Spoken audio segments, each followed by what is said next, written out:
My name is Baruch, and I'm an alcoholic, and I'm here with you today for the 61st episode in my video series on Old Testament 12-step recovery. We're going through the 12 steps for each, covered by each of the 5 books of the Old Testament. Today we're going to do the 9th step, inspired by a verse from the book of Genesis.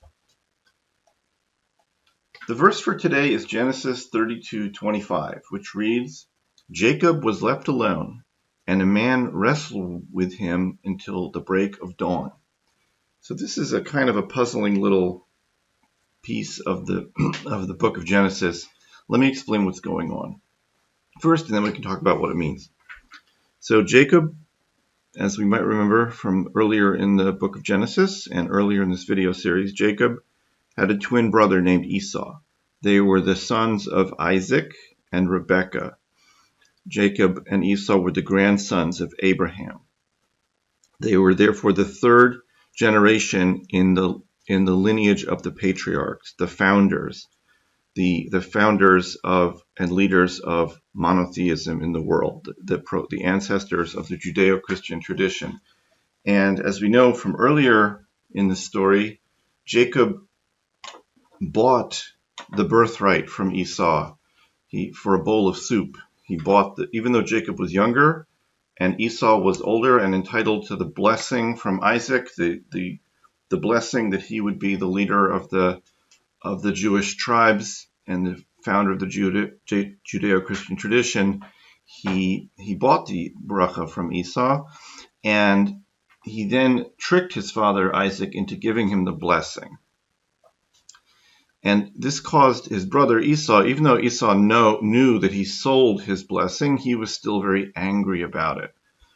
That's also kind of interesting from an addiction recovery perspective. Esau, he sold his blessing in life for a bowl of soup. I think that's something that a lot of us can relate to.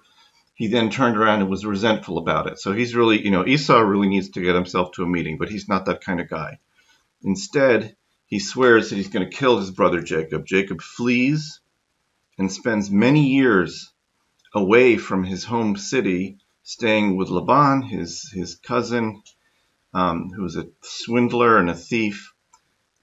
Jacob marries. He has 4 wives and at that point, I think 11 children. And so what's happening here, it's kind of a long wind-up. Jacob is preparing to confront Esau. He sends his children and all of their flocks of animals away to be safe. He sends them away from where Esau is coming to him with an army of men. Jacob then goes back across this river, I think it's the Jordan River, to retrieve some objects that he left there. And it's nighttime, and he has this very puzzling confrontation with a man. He's in like a fight. He's fighting with a man all night long. And so it's a strange little bit, but obviously there's nothing in the Bible that's there by accident, and things like that we don't understand, they're asking for us to interpret them.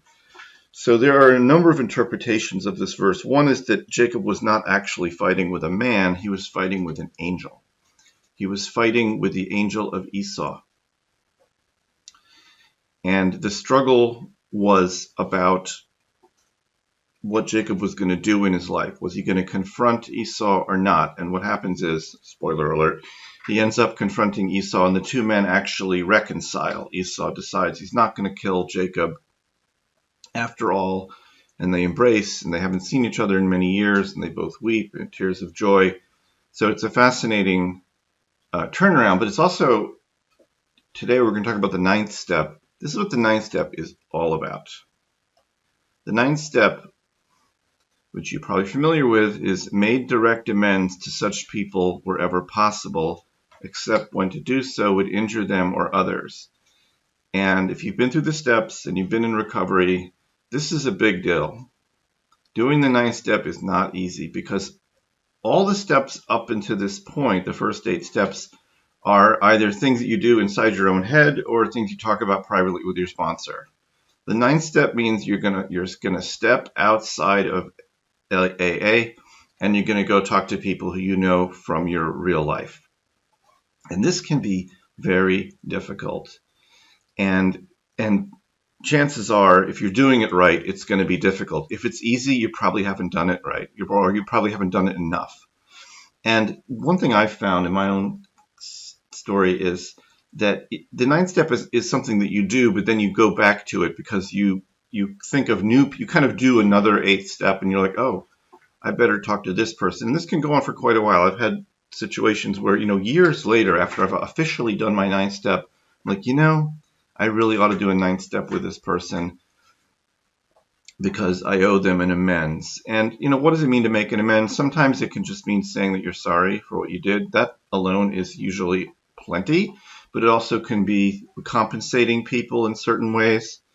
Giving back money or objects that you shouldn't have taken from people, doing service to people. I knew a guy who was in a situation, there's some situations you can't really make amends for. He felt, and this is unfortunately it's very common, that his drug addiction had deprived his daughter of a proper father for many years. And this daughter was at this point was about 30 years old, and this man was in his 60s. And so he said to her, I want to make amends to you. And she was like, I appreciate that, but there's really not a lot you can do because, my childhood has been over for quite a long time. But what he committed to do was to be helpful in her life, in the present. Like he would drive her to the airport and he would pick up her kids from school, and he did things for her. That was his amends. Now, did that make up for, 20 years of being a marijuana addict and being, non-existent in her life? Not really, but it was a good move. It helped their relationship, and it helped him become better in recovery. And it represents the struggle that he was having, and a lot of us have with the adversary of addiction. In the same way that Jacob was struggling with this angel, we struggle with addiction. And some recovery thoughts for this could be things like this. We wrestle with our pasts, just as Jacob wrestled with the angel. Okay, this is part of the ninth step, wrestling with your past. As you work the ninth step, can you think about the idea of wrestling with a mysterious, powerful enemy for no identifiable reason? That's one of the things about this verse that's kind of intriguing. It's like, who is this thing he's fighting with, and why? It doesn't really say. It's like, here's Jacob, this wonderful, righteous man. He gets into a fight, like a street fight. Like, what is going on? So it's not really clear. But this is kind of what the ninth step is about. It's like wrestling with your past, confronting people who you might not want to see again, and they may not want to see you again. That's another ninth step classic. You want to make amends to someone, and they're like, you know what? I'd really rather not talk to you. I've heard that story many times. And sometimes that's for the best. Or situations where you decide, I don't want to talk to this person myself because I don't want to hurt them again, right? That it's right in the ninth step, except where to cause them harm. And here's another twist on it, based on the verse, is maybe this angel of Esau was trying to help Jacob accomplish something. And sometimes when we have a fight with someone in addiction, maybe that person was actually trying to help us, but we couldn't see it. We've heard this story, right? Someone was like, oh, why is that guy bothering me so much? He's always bothering me, telling me not to drink and this and that. This guy didn't lend me money. I needed it. He was trying to help you, right? Maybe you can see that in the ninth step period, and you can make amends to that person. You say, I'm sorry. I realized you were trying to help me and I was obnoxious to you.